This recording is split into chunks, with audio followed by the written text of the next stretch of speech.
From Pasadena, California, we bring you the award-winning show, Encore Cafe. As you know, every good cafe has a good chef. So today we're going to meet and talk with Jerry Salthouse. I just want to welcome you to our first ever Cook with Chef Jerry class. Jerry's been with us for 13 years. For those of you who have been to our special events every month and our holiday parties, it's this man who is behind the creations that come out. So we welcome you. I think you're going to have some really fun kind of surprises this afternoon. Some things I didn't even know about when we were talking about it.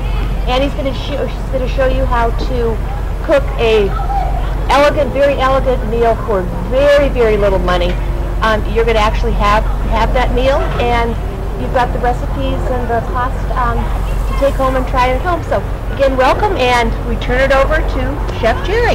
Thank you, Cynthia. Thank you. Maybe I'd tell you very briefly, if it's a hotel, what the order of positions are, and that is the executive chef is first. That person is responsible to make a profit in the kitchen. Profit or loss is that person's responsibility.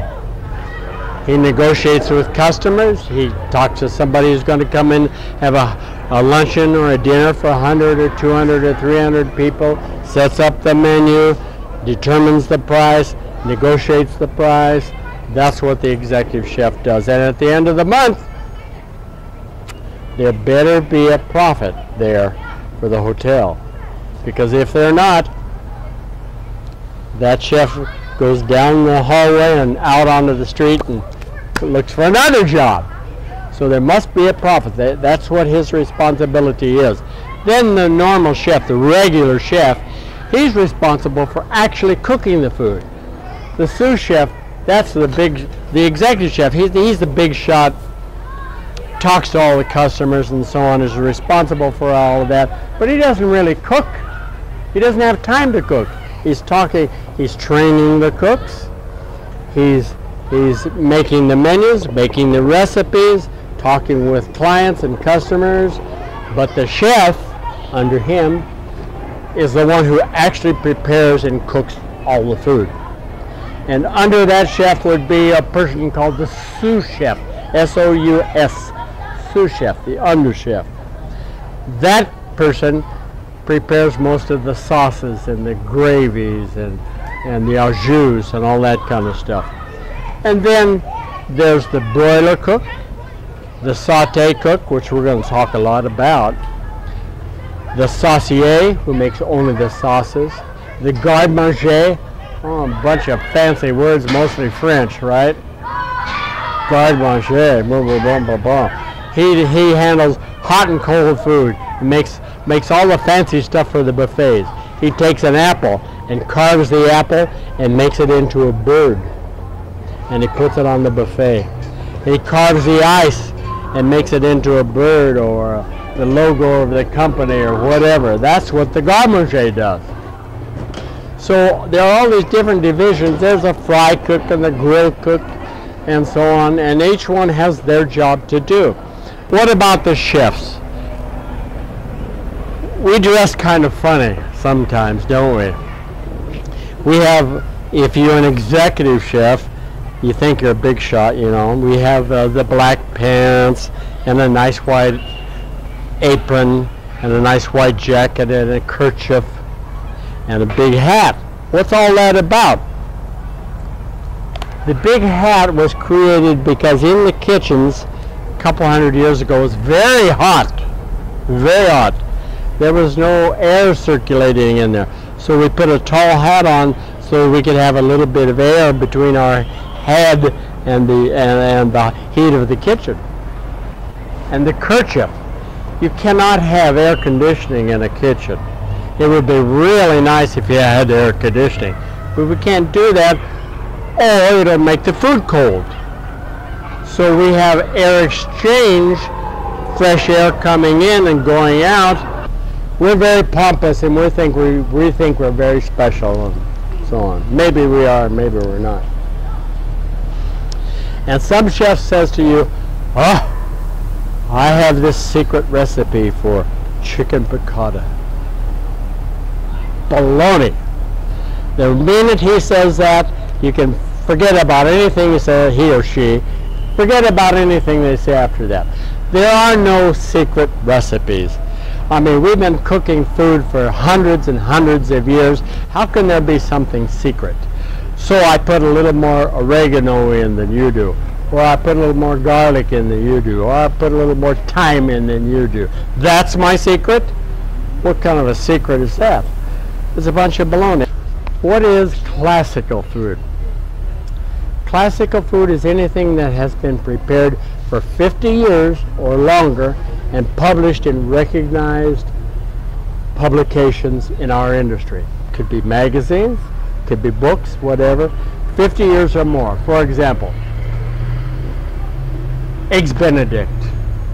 If I go to Japan and the chef says to me, Jerry, I want you to make Eggs Benedict, I know exactly how to make Eggs Benedict because it's done the same. It's classical. It's been the same the whole world over. It's done the same thing in Paris, the same thing in Los Angeles. Now, if I decide I'm going to have Eggs Benedict and I'm going to put bacon in it or something like that, that's okay, but I can't call them Eggs Benedict. I should call them Eggs a la Jerry or something else like that. This is classical food. And we're going to actually prepare some food. I'll teach you how to cook the food. Before you got here, I turned the fire on, and this is a very fine pan, a very good quality pan. This pan has been on the fire for almost 20 minutes. If you have a good pan like this, and you're going to saute something, you can put it on your fire.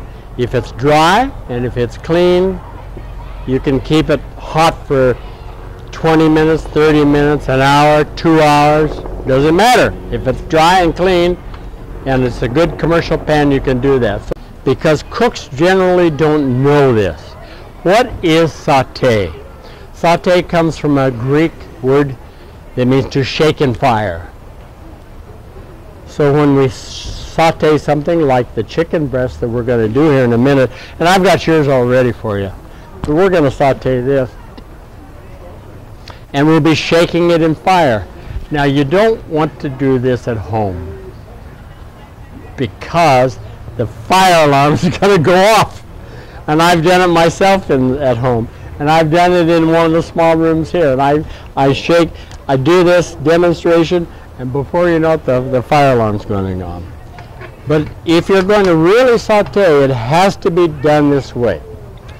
Saute is to cook a meat. It could be chicken, could be pork, could be veal, could even be beef.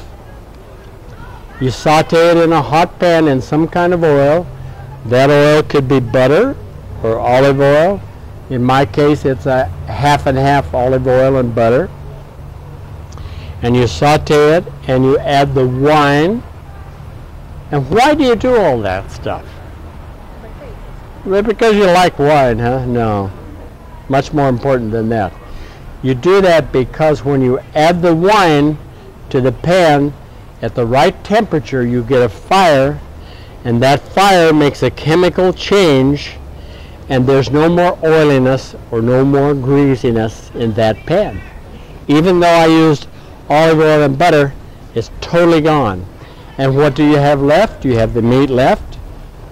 You have the essence, the flavor of the grape from which the wine was made.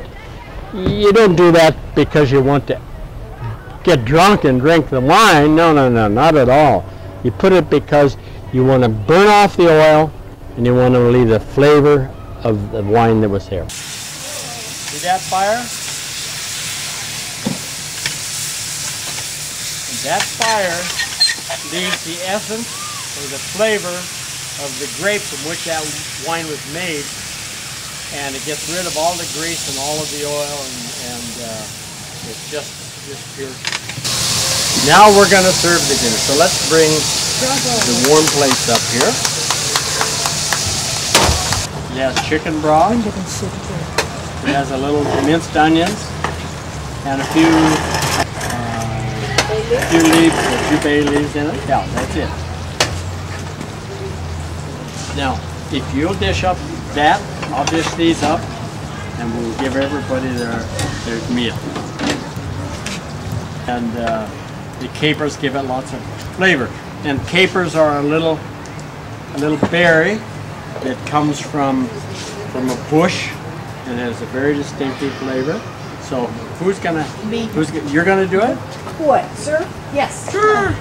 You want to do it? Sure. Do it. Here. Oh, one tomato. Oh, well, it has to wait for the tomato. Thank you. Yay, bravo for you.